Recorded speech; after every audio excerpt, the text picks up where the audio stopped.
신실하게 가장 완전하게 일하시는 하나님을 기억하고 하나님을 신뢰하는 하루 되길 원합니다. 다 함께 사도신경으로 우리의 신앙을 고백하겠습니다.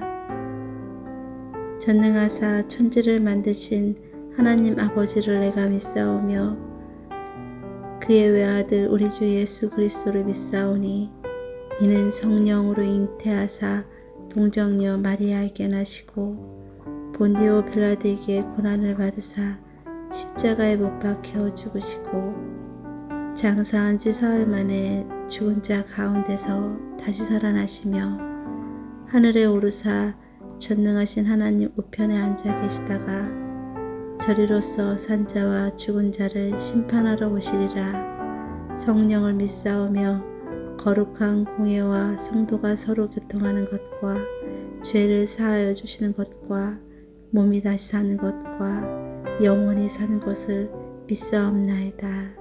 아멘.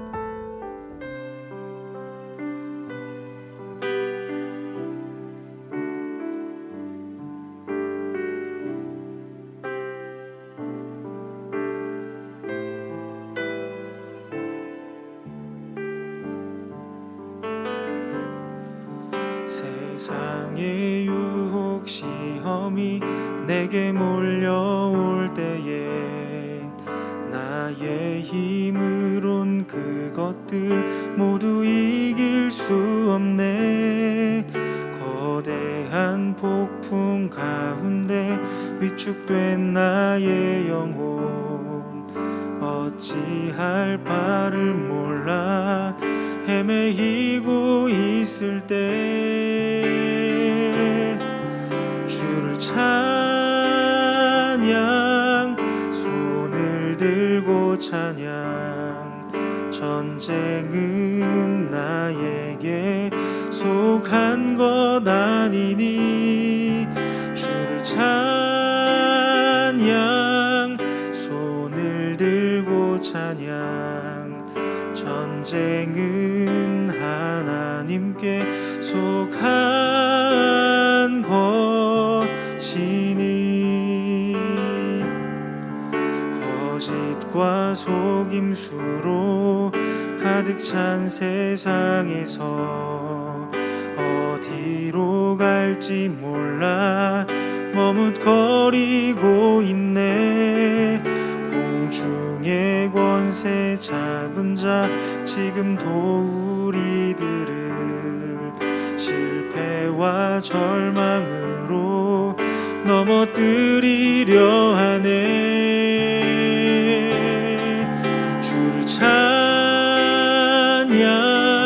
손을 들고 찬양 전쟁은 나에게 속한 것 아니니 주를 찬양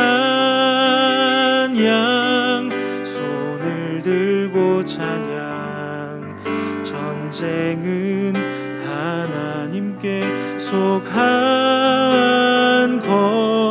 것이니 주위를 둘러보면 아무도 없는 듯 믿음의 눈을 들면 보이는 분 계시네. 지금도 내 안에서 역사하고 계시는 사망과 어둠의 권세 물리치신 예수님 주를 찬양 손을 들고 찬양 전쟁은 나에게 속한 것 아니니 주를 찬양 손을 들고 찬양 전쟁은 하나님께 속한 것이니.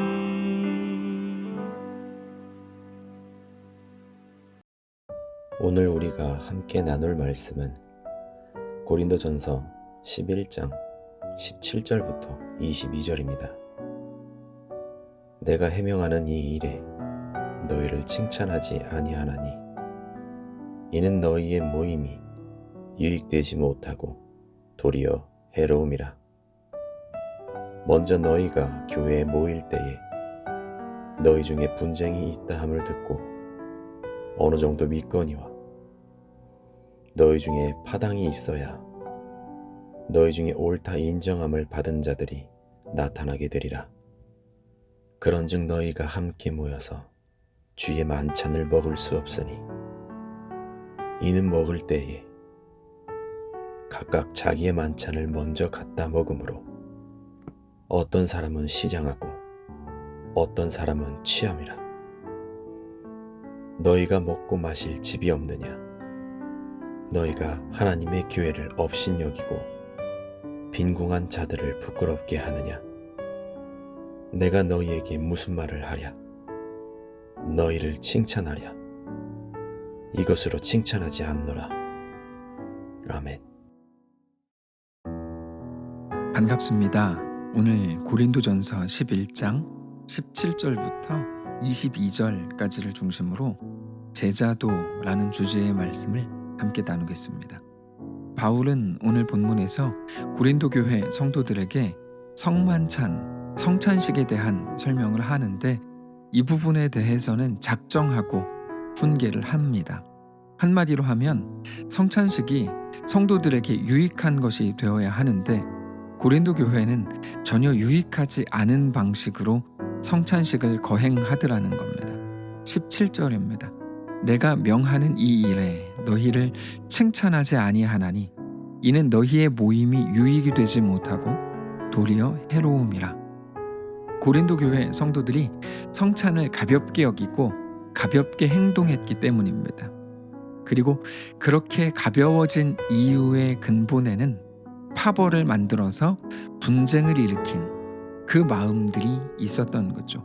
이 파벌, 세력화하는 문제는 교회 역사 내내 있었던 아주 못된 행동입니다. 지금도 여전히 교회 내에 있는 아주 심각한 문제라고 할 수 있습니다. 내 뜻과 내 생각에 맞는 사람들을 모아서 여론을 만들고 누구도 이런 말을 하더라, 나만 이런 말 하는 게 아니다 그러면서 자기 뜻, 자기의 옳음을 관철시키려고 하는 태도인데 그건 아주 못된 태도입니다. 그거는 못된 습관을 가진 사람들에게 자주 나타나는 모습인데 바울은 이 파벌과 세력 형성, 선동에 대해서 이미 여러 차례 경고한 바 있습니다. 오늘 본문에서 바울은 그것을 이렇게 말합니다. 18절입니다. 먼저 너희가 교회에 모일 때 너희 중에 분쟁이 있다 함을 듣고 어느 정도 믿거니와 너희 중에 파당이 있어야 너희 중에 옳다 인정함을 받은 자들이 나타나게 되리라.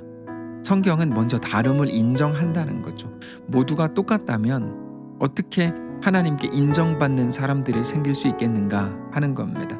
다를 수 있고 성도가 다른 사람들과 다르다는 것이 강점일 수 있다는 것을 바울도 아는 거죠. 신앙을 한 사람이 가지게 되면 그 사람은 반드시 달라집니다. 영혼을 알게 되고 진리를 깨닫게 되면서 당연히 예전의 삶이 변하게 됩니다. 생각이 달라지고 어떤 현상과 사건을 보는 시각이 달라지고 그러면 해석이 달라지고 그렇게 가치관이 변하고 그렇게 성숙하게 되고 온전하게 됩니다. 그게 맞습니다.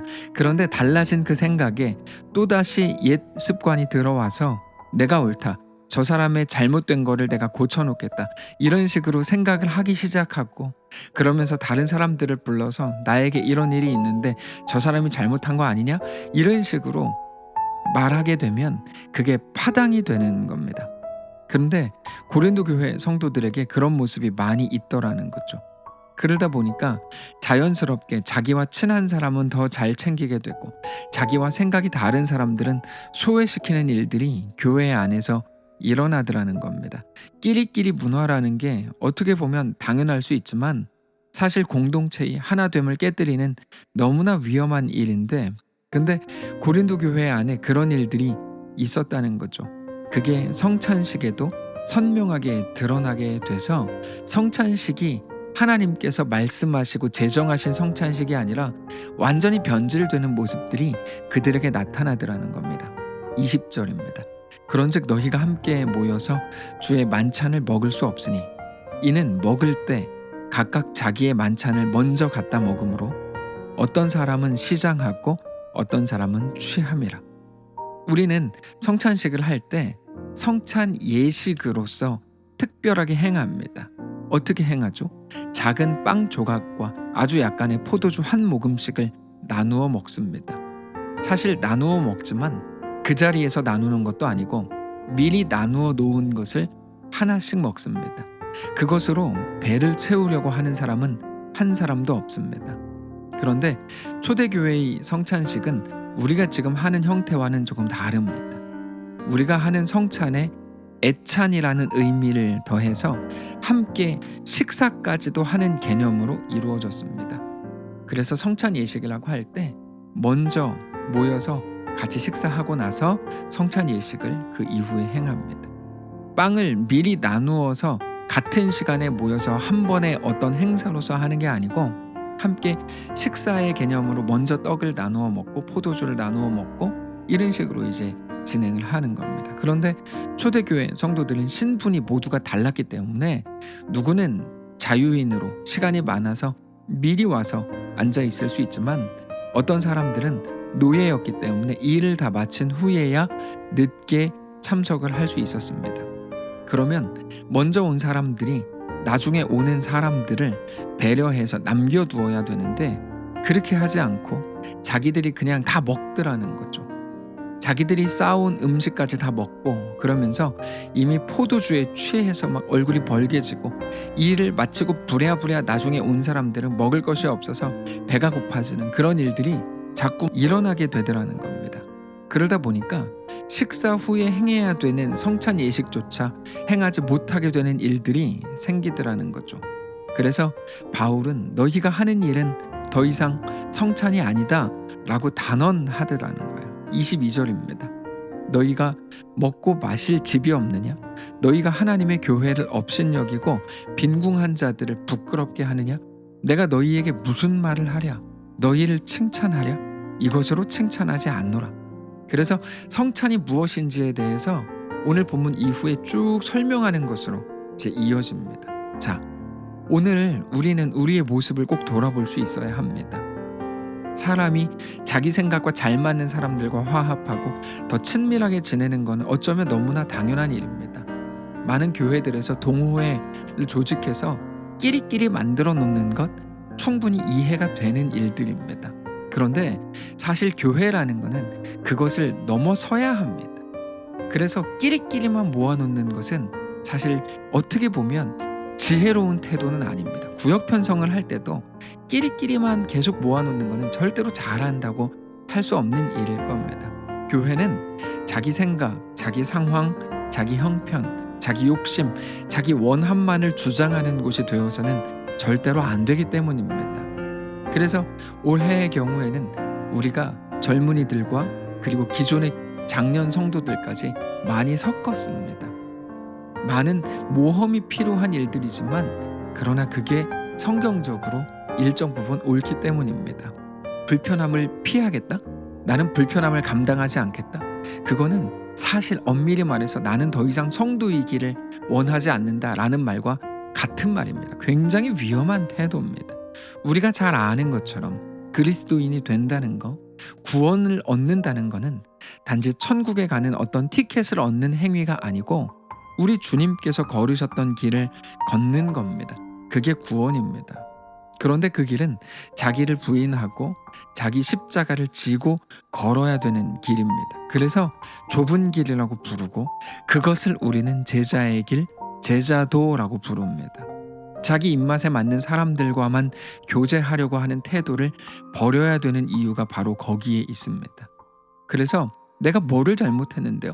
내가 뭐가 틀린데요? 아니, 저 사람이 잘못한 거 아닙니까? 라는 그 말은 사실상 맞는 말일 수가 없는 겁니다. 신앙에서는 옳고 그름보다 훨씬 중요한 것이 하나님을 닮는 거고 예수의 길로 가는 것이기 때문입니다. 그래서 아무리 옳아도 그 속에 예수님의 마음이 없다면 그는 이미 틀린 겁니다. 저는 오늘 우리가 그 마음을 온전히 알게 되시기를 원합니다. 오늘 본문에서 바울이 고린도 교회를 향해서 작정하고 훈계했던 그 내용이 어떤 것인지 우리가 정말 잘 알게 되시기를 원합니다. 오늘 본문은 단지 니네가 잘못해서 성찬식을 망쳤다, 그런 의미만 가지고 있는 것이 아닙니다. 왜? 그리스도의 피로 사신 교회, 그렇게 하나가 된 성도들이 여전히 자기 주장으로 꽉 차 있고, 그렇게 자기의 의견, 자기 옳음, 자기의 방식, 자기의 주장을 관철시키지 못해서 안달이 나 있냐는 거죠. 그게 오늘 본문인 거야. 그렇게 성도가 다른 성도를 이해하지 못하고 용납하지 못하고 헤아리지 못하는 이유가 무엇이냐는 거죠. 그러므로 사랑하는 성도 여러분, 저는 오늘 우리가 어떻게 구원을 얻었는지 그것을 깊이 고민하는 날이시기를 원합니다. 하나님은 나를 어떻게 사랑하시고 어떻게 구원하셨는지, 아들 예수님을 십자가에 내어주셨고 그렇게 그의 피로 무조건적으로 구원을 얻었다고 하는 것을 깨닫고, 뿐만 아니라 우리에게 가라고 하신 길이 어떤 길인지, 자기를 부인하고 자기 십자가를 지고 가라고 하신 그 길인 것을 온전히 깨달아서 나를 내어놓고 오직 우리 주님만 믿음으로 바라보는 깊은 묵상이 있는 귀한 날이시기를 바랍니다. 기도하겠습니다. 살아계신 하나님 감사합니다. 우리의 삶을 주님께로 내어드리기를 원합니다. 예수님 말씀하신 것처럼 자기를 부인하고 자기 십자가를 지고 주를 따르는 사람들을 대하는 교회 앞에 세워지는 거룩한 모든 성도들, 주의 백성들, 그리스도인들 다 될 수 있도록 인도해 주옵소서. 제자의 길, 성도의 길, 예수의 길이 우리의 것인 줄 깨닫고 그렇게 주님과 함께 믿음으로 동행하는 이 땅의 모든 성도들 될 수 있도록 인도하시옵소서. 내일 주일입니다.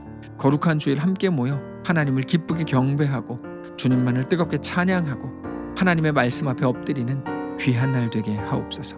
감사드리며 살아계신 예수님의 이름으로 기도합니다. 아멘. 사랑하는 성도 여러분, 하나님께서 오늘 하루를 우리에게 허락하셨습니다.